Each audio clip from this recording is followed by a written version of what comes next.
Hello brilliants, अभी हम कर रहे हैं 8th क्लास के लिए elements math chapter number 2 linear equations in one variable exercise 2.2 का क्वेश्चन नंबर 20।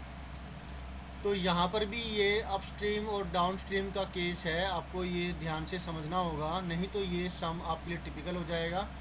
लेकिन अगर ध्यान से इसे समझ करके करेंगे तो ये सम, बल्कि इसके जैसे कोई भी सम है तो वो आपके लिए बड़ा ही आसान हो जाएंगे और आप उसे कर पाएंगे अच्छे से। तो अपस्ट्रीम और डाउनस्ट्रीम दो चीज़ें यहाँ इस्तेमाल कर रखी है। मैं पहले आपको अपस्ट्रीम और डाउनस्ट्रीम का मतलब बता देता हूँ और जो फार्मूला यहाँ इस्तेमाल होगा वो मैं आपको बता देता हूँ, ताकि ये सम समझने में आपको दिक्कत ना आए। जैसे कि अब हम एक बोट बना लेते हैं।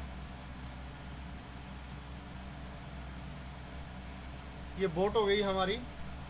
अब पानी, कोई स्ट्रीम, कोई नदी, ये पानी की लहरें हो गई, पानी के अंदर ये बोट है। अब ये बात देखिए कि अगर मान लिया बोट जो है वो इस तरफ जा रही है और जो पानी की जो रफ्तार है वो भी इसी डायरेक्शन के अंदर अगर है, तो दोनों ही इस तरफ है, तब क्या होगा, इन दोनों की स्पीड, जो पानी की रफ्तार, स्ट्रीम की जो करंट है उसकी रफ्तार और जो बोट की जो स्पीड है वो, ये दोनों जुड़ जाएगी। क्लियर है।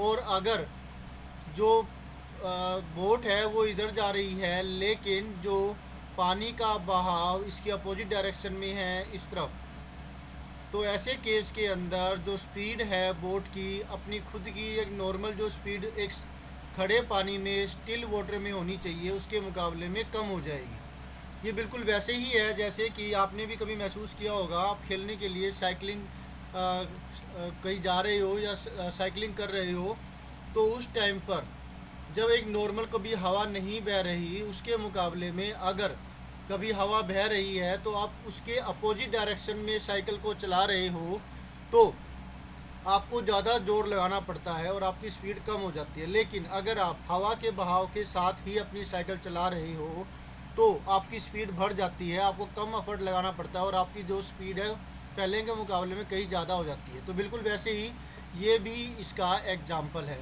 ऐसा ही एक एग्जाम्पल है। होप सो आपको डाउनस्ट्रीम और अपस्ट्रीम समझ में आ गया होगा। डाउनस्ट्रीम का मतलब है कि दोनों की जो डायरेक्शन है वो सेम है, तो वो क्या होगा, वो नीचे उतरने के जैसा होगा। जैसे पुल पर चढ़ तो गए, अब नीचे उतर रही हैं तो साइकिल के ऊपर, तो तेज़ी से उतरा जाता है। लेकिन अपस्ट्रीम का मतलब हो गया जब पुल पर नीचे से ऊपर की तरफ चढ़ते हैं या फिर हवा का जो डायरेक्शन है आपकी साइकिल की डायरेक्शन से अपोजिट में होती है, तब आपको ज़्यादा जोर लगाना पड़ता है और आपकी रफ्तार कम हो जाती है। तो उस वैसे ही ये केस है, जब अपस्ट्रीम का केस आ रहा है तो जो बोट की स्पीड है वो कम हो जाएगी, डायरेक्शन इसकी ये है, और हवा जो स्ट्रीम है, जो नहर है, उसकी डायरेक्शन इसकी अपोजिट डायरेक्शन में है, तो ये जो स्पीड है कम हो जाएगी। तो ये होता है अपस्ट्रीम। और ऊपर वाला केस है, ये है डाउनस्ट्रीम का केस। होप सो आपको समझ में आ गया होगा। अब क्वेश्चन को समझते हैं। इफ़ द, अच्छा यहाँ पर एक चीज़ और है कि a boat travels 30 kilometre upstream in the same time it takes to travel 50 kilometre downstream in the same river.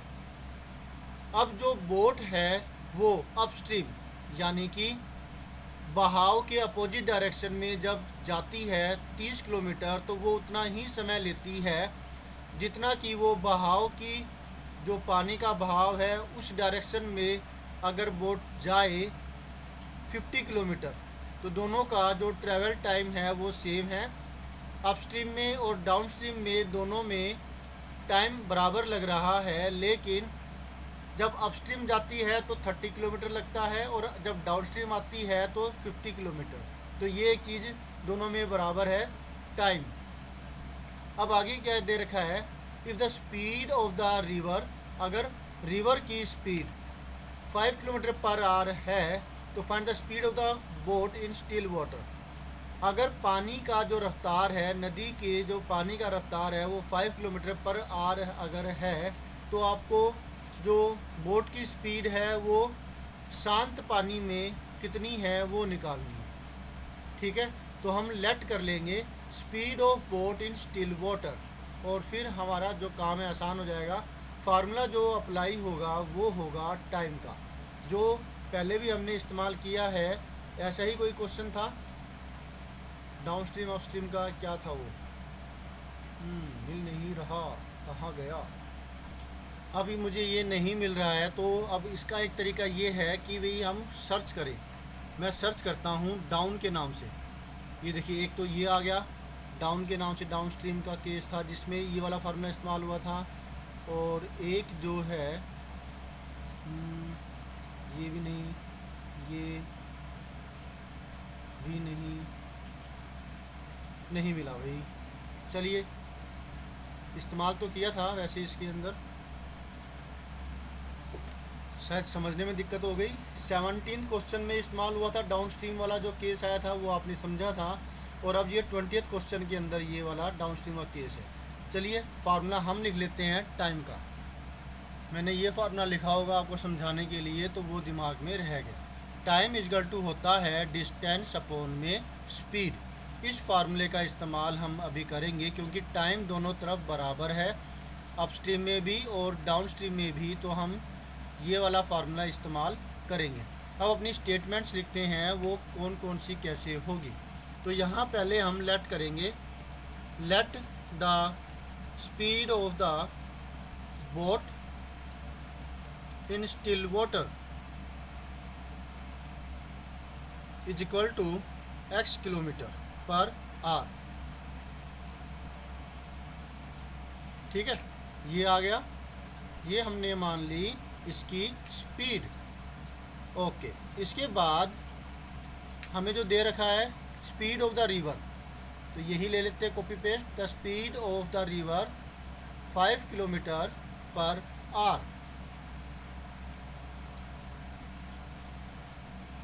Is equal to. ठीक है, अब नेक्स्ट जो है अपस्ट्रीम और डाउनस्ट्रीम दोनों के अंदर केस में स्पीड निकालेंगे। Speed of boat in downstream. Downstream में दोनों की दोनों प्लस हो जाएगी, बोट की स्पीड और जो पानी की स्पीड, रिवर करंट है, उन दोनों को प्लस कर देंगे। मतलब x plus 5 kilometre per our हो जाएगा। ठीक है,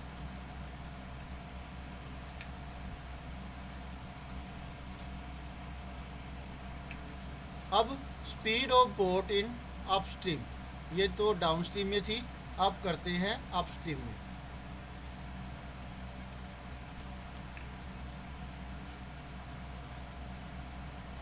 डाउन की जगह आ जाएगा अप, और x प्लस 5 की बजाय आ जाएगा x minus 5 kilometre per our. Clear है? अब अकॉर्डिंग टू द क्वेश्चन के हिसाब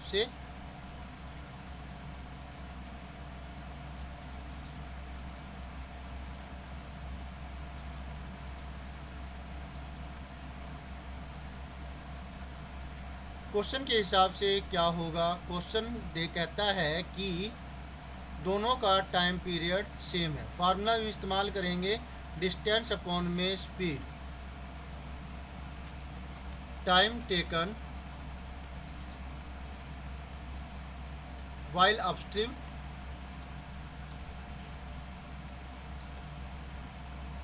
is equal to time taken while downstream। Upstream और डाउनस्ट्रीम के अंदर जो टाइम लिया गया है, फार्मूला वही आएगा डिस्टेंस अपॉन में स्पीड। ठीक है, और इज इक्वल टू फिर वही चीज़ डिस्टेंस अपॉन में स्पीड। डिस्टेंस अपस्ट्रीम के केस में था 30 किलोमीटर, तो यहाँ पर आ जाएगा 30, और स्पीड थी अपस्ट्रीम में माइनस करके ये x माइनस 5। ठीक है, x माइनस 5। और डाउनस्ट्रीम में जो लेंथ थी, डिस्टेंस था, वो 50 किलोमीटर कवर किया गया था, और जो स्पीड है वो हो जाएगी x प्लस 5, ठीक है। डाउन स्ट्रीम में दोनों जुड़ जाएगी जो हमने यहाँ निकाली x प्लस 5 डाउन स्ट्रीम में, अप स्ट्रीम में x माइनस 5, तो वही चीज़ ली है। डिस्टेंस दोनों में अलग अलग है, अप स्ट्रीम में और डाउन स्ट्रीम में। अब ये आपको मिल गई है एक linear equation in one variable, इसे आपको सॉल्व करना है। तो करेंगे हम क्रॉस मल्टीप्लिकेशन का इस्तेमाल करके। जो ये x प्लस 5 है ये जाएगा लेफ्ट हैंड साइड में, और x माइनस 5 है ये जाएगा राइट हैंड साइड में, और आपको जो मिलेगा वो होगा, इम्प्लाइज के निशान का इस्तेमाल कर लिया मैंने, और ये 30 ब्रैकेट में x प्लस 5, मतलब ये इक्वल ना लिख करके आप ये इम्प्लाइज का निशान इस्तेमाल कर सकते हैं कि ये बताता है कि आगे ये होगा। अब x माइनस 5 है ये डेनोमिनेटर में है, इक्वल के दूसरी तरफ जाएगा तो यहाँ मल्टीप्लाई हो जाएगा, जैसे कि x प्लस 5 मल्टीप्लाई हुआ 30 के साथ, तो होगा 50 ब्रैकेट के अंदर x माइनस 5, ठीक है। अब ब्रैकेट जब सॉल्व करेंगे तो आपको मिलता है 30 इंटू एक्स 30x, बारी बारी से दोनों से मल्टीप्लाई होगा। 30 मल्टीप्लाई 5, प्लस का निशान है तो प्लस आ जाएगा, और 30 मल्टीप्लाई 5 हो गया 150 इज इक्वल टू, अब 50 पहले x के साथ मल्टीप्लाई होगा और आपको मिलेगा 50x, फिर प्लस यहाँ पर है, यहाँ पर माइनस है तो पहले माइनस, फिर नंबर पार्ट 50 मल्टीप्लाई 5 250। अब कोई जो वेरिएबल तो कोई है ही नहीं x y z कुछ भी, तो फिर सीधा ये 50 मल्टीप्लाई माइनस 5 250 माइनस का आ गया। अगर x y z कुछ होता तो यहाँ पर भी कुछ x y z आ जाता जो यहाँ पर होता, वेरिएबल पार्ट। क्लियर है इतना? गुड। अब इसको ये कुछ और सिंप्लीफाई हो गई है। अब क्या करना है, हमें लाइक टर्म्स एक तरफ रखनी है, लाइक टर्म जिसमें कि ये 30x है और जो 50x है, ये दोनों ही लाइक टर्म्स है, तो इनको हमने एक कैटेगरी में रख लिया। 150 और ये माइनस 250, ये दोनों दो और लाइक टर्म्स है अलग, तो इसको हम ऐसे अलग कैटेगराइज कर देते हैं। अब हमें क्या करना होगा, x की वैल्यू को एक तरफ लेकर के जानी है, ये वैल्यू लेफ्ट में जाएगी और जो ये वैल्यू राइट में लेके जाएंगे। तो स्टेटमेंट लिखेंगे transposing 50x on the left hand side and 150 on the right hand side. तो जब 50x लेफ्ट हैंड साइड में आएगा तो 30x माइनस में 50x हो जाएगा, निशान इसका बदल जाएगा, प्लस वाला माइनस। इसी तरीके से नेक्स्ट में क्या होगा, माइनस 250 है तो ये 150 प्लस का था, ये राइट हैंड साइड में आकर के माइनस का हो जाएगा और आपको मिलेगा 400 माइनस का, ठीक है। 250 plus 150 400।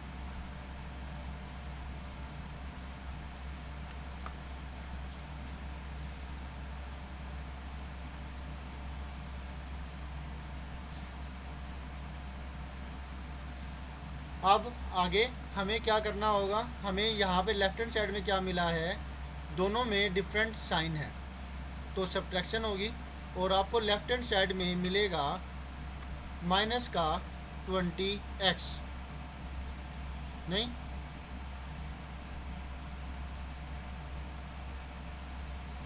Minus 20x is equal to minus 400। अब x को अकेला तो हमें करना ही होगा ना, x को अकेला करने के लिए हमें क्या करना होगा, माइनस 20 से दोनों तरफ डिवाइड करेंगे। इधर माइनस 20 से डिवाइड करेंगे तो x अकेला हो जाएगा, ये कट जाएगा, और इधर क्या होगा वो भी देखते हैं। स्टेटमेंट लिखेंगे dividing both sides by minus 20, तो आपको मिलेगा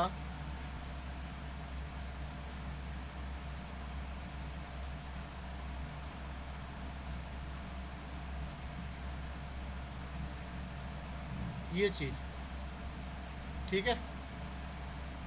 तो इस 20 से ये 20 कट गया, माइनस से माइनस कट गया, माइनस से माइनस कट गया, 20 की टेबल में 21 जा 20, 2 जा 40 और 0 का 0 आ गया 20। ठीक है, x की वैल्यू क्या आई 20 आ गई।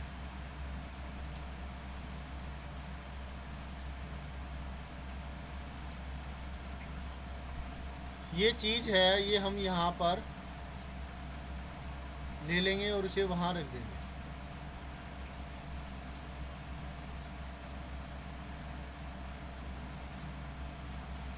पेंट के अंदर जब इसे करते हैं छोटी साइज़ को, तो उसकी वजह से इसकी जो वैल्यू है वो थोड़ी कम हो जाती है, क्वालिटी कम हो जाती है, इसके अंदर इतना नहीं होगा। तो इसको यहाँ स्मॉल कर लेते हैं।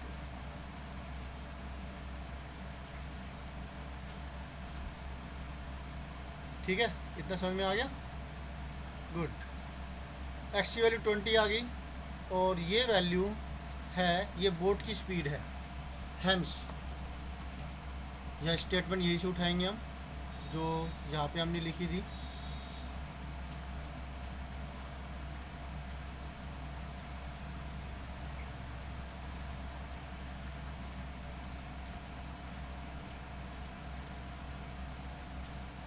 The speed of the boat in still water is equal to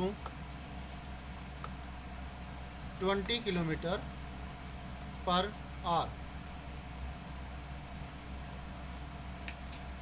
ठीक है, ये आपका आंसर हो गया, डन। अब अगर आपको इसकी चेकिंग करनी है तो आप ये वैल्यू यहाँ पे पुट करके देख सकते हैं।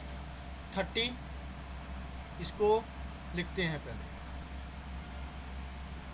अब जब आप x की वैल्यू को पुट करते हैं जो कि हमारी 20 आई है, तो जो लेफ़्ट हैंड साइड में जो टाइम आएगा, ये टाइम ही तो है, और जो राइट हैंड साइड में टाइम आएगा, ये दोनों सेम आने चाहिए। और अगर आ रहा है तो ठीक है, नहीं तो फिर भाई कमी है।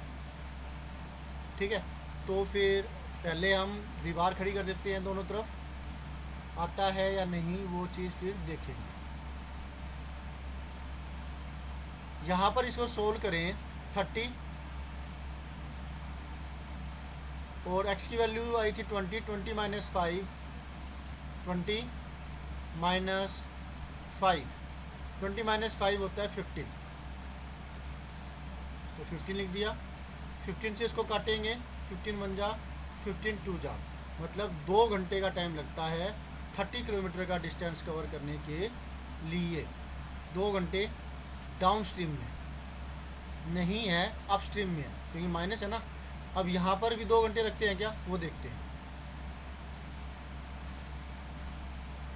50, x की वैल्यू 20 है, 20 प्लस 5 25 हो गया। तो 50/25 कितना होगा, ओबियसली 2 आवर्स ही तो आएंगे। 25 1 जा 25, 25 2 जा, तो यहाँ पर भी 2 आवर्स आए हैं। तो क्लियर है, यानी इसका मतलब है कि आपका जो आंसर है बिल्कुल ठीक है। ओके, तो मिलते हैं नेक्स्ट वीडियो में, जिसमें हम करेंगे नेक्स्ट सोल्यूशन। अब आप इसको अच्छे से देख लीजिए, स्क्रीनशॉट ले लीजिए, कॉन्सेप्ट आपको अच्छे से समझ में आ गया हो, तब फिर आप आगे बढ़िए। डाउन स्ट्रीम अप स्ट्रीम क्या चीज़ है, स्टील वाटर में क्या है, स्पीड कैसी होगी, कौन सा प्लस कब प्लस होगा कब माइनस होगा, सिंपल इक्वेशन का सोल्व करेंगे, कई चीज़ें आ जाती है।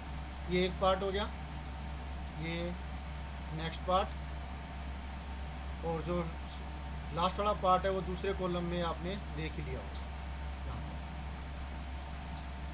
बाय, मिलते हैं नेक्स्ट वीडियो में, करेंगे next solution. Always have a great time.